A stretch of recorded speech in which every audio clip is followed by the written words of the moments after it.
que le pouvoir du monde entier est entre les mains de seulement quelques familles puissantes qui contrôlent. Est-ce que l'Antéchrist émergera de ce groupe de personnes pour dominer l'humanité et accomplir les prophéties bibliques? Je parle ici des Illuminati, une société secrète qui est née en Allemagne en 1776.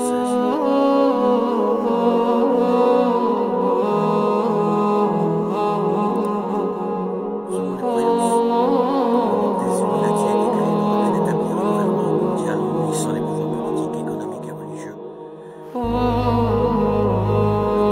1776,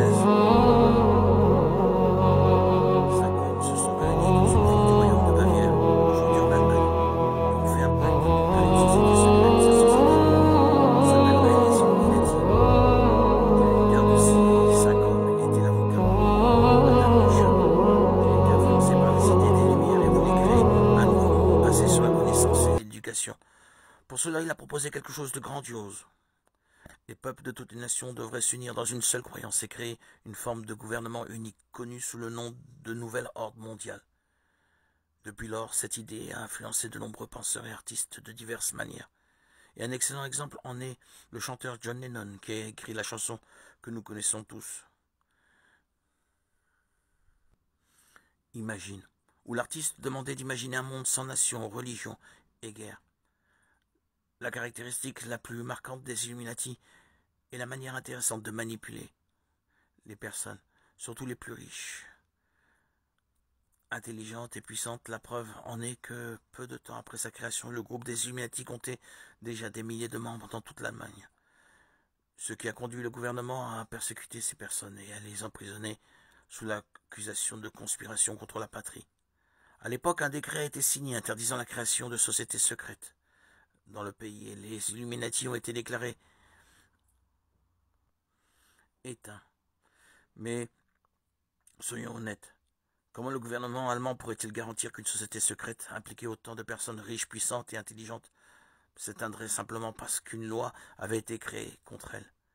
Il est beaucoup plus facile de croire que ces groupes se sont encore étendus et sont aujourd'hui présents partout dans le monde, cherchant à accomplir leur objectif d'unifier le monde et de conquérir le contrôle absolu de la planète. Selon les personnes qui croient en l'existence de ce groupe secret, l'influence des Illuminati aux États-Unis a été si grande que plusieurs de leurs symboles sont imprimés sur le billet d'$1. Le président Roosevelt, l'un des membres les plus puissants de la franc-maçonnerie américaine, a utilisé le dessin sur le billet pour inclure toutes ces informations comme un indice pour de nouveaux projets des Illuminati. Certains pensent que les héritiers de ce groupe secret administrent aujourd'hui les finances, la presse et la politique internationale dans le monde entier. De plus, il existe certains symboles largement utilisés encore aujourd'hui qui seraient la preuve que les Illuminati existent et nous observent. Le premier symbole, la pyramide pour les Illuminati, la pyramide représente une hiérarchie. Sur le billet d'$1 par exemple, elle comporte 13 niveaux qui supposément représentent 13 lignées familiales qui contrôlent toujours l'humanité.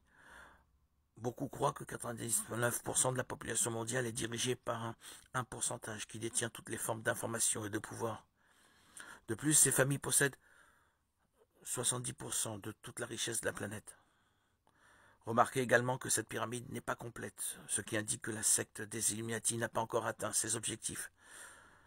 Dans le monde objectif qui serait réalisé avec l'avènement de l'Antéchrist et l'établissement du nouvel ordre mondial.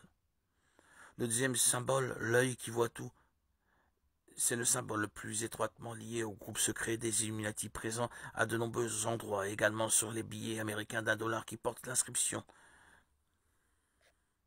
Mi secentos en centantes, l'année de l'indépendance des États-Unis et de manière coïncidente l'année de la fondation des Illuminati. L'œil qui voit tout symbolise le grand architecte qui observe ce que nous faisons. Le troisième symbole, la flamme éternelle. La flamme est peut-être le symbole le plus fort des Illuminati, transmettant l'idée que les membres de ce groupe secret sont les véritables illuminés.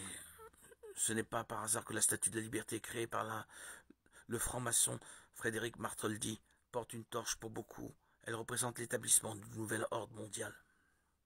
Le quatrième symbole, la chouette, est généralement associé à la connaissance. Cela s'explique par le fait que la chouette était le symbole de Minerve, déesse de la sagesse. Les Illuminati comme leur nom l'indique, se considèrent comme les plus éclairés et sages de la planète. Le cinquième symbole, l'obélisque dans les cultures païennes. Les obélisques symbolisent le contrôle de l'autorité sur le peuple. Les Illuminati utilisent les obélisques pour représenter leur pouvoir incommensurable et gigantesque, plaçant des obélisques dans presque toutes les grandes villes du monde. Combien de fois avez-vous admiré un obélisque? Sans vous douter qu'il pourrait être un symbole de ce groupe. Le sixième symbole, le pentagramme. Le pentagramme inversé est connu pour son association à l'occulte et au rituel satanique. À l'origine, c'était un talisman contre les démons, mais aujourd'hui il est considéré comme un symbole du mal, même utilisé par les satanistes. Le président Washington a engagé le franc-maçon Pierre l'enfant pour concevoir la capitale du pays. Washington DC. Sur la carte de la ville, on peut remarquer une version du pentagramme à l'envers. Le septième symbole, le nombre 666, est le nombre ou la marque de la bête associée à l'antéchrist, est utilisé par de nombreuses personnalités publiques comme un hommage aux Illuminati. Ce geste que nous faisons généralement pour montrer que tout va bien, selon les Illuminati, la représentation de 3-6 selon les chercheurs, ce sont les principaux symboles associés aux Illuminati, pouvant être observés dans divers aspects de la société, en raison de toutes les caractéristiques que nous venons de voir. Beaucoup croient que les Illuminati veulent établir un gouvernement satanique sur le monde entier, et qu'ils travaillent réellement pour l'Antéchrist. Et est-ce que cela est vraiment vrai? Je crois que oui. La chose principale que nous devons savoir est qu'il existe une force qui manipule le monde, et cette force est le diable. Tous les groupes qui s'opposent à la Bible et ne reconnaissent pas que Jésus est le Fils de Dieu qui est mort sur la croix et ressuscité sont utilisés par Satan. Voyez l'avertissement que l'apôtre Paul nous donne. Bien-aimés, n'ajoutez pas foi à tout esprit, mais éprouvez les esprits pour savoir s'ils sont de Dieu, car plusieurs faux prophètes sont venus dans le monde. Reconnaissez à ceci l'Esprit de Dieu. Tout esprit qui confesse Jésus-Christ, venu en chair, est de Dieu.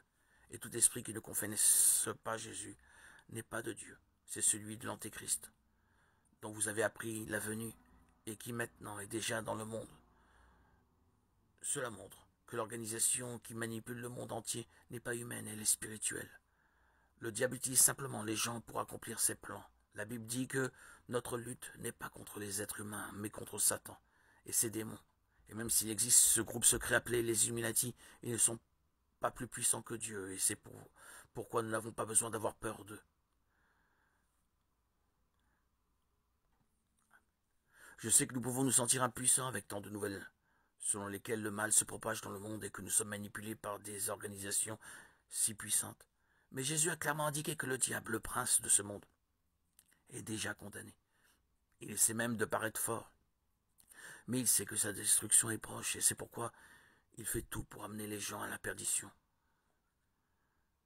Alors, confiez votre cœur et votre vie à Jésus, car lui seul a le pouvoir de détruire l'ennemi. Laissez Christ gouverner votre vie et faites très attention à ne pas perdre le cap, car la Bible dit que nous devons être prêts pour le retour de Jésus, et non pour l'arrivée de l'Antéchrist. Voyez ce que le Christ lui-même a dit. Veillez donc, puisque vous ne savez pas quel jour votre Seigneur viendra. Sachez-le, si le maître de la maison savait à quelle veille de la nuit le voleur doit venir, il veillerait et ne laisserait pas percer sa maison. C'est pourquoi vous aussi tenez-vous prêts, car le Fils de l'homme viendra à l'heure où vous n'y penserez pas.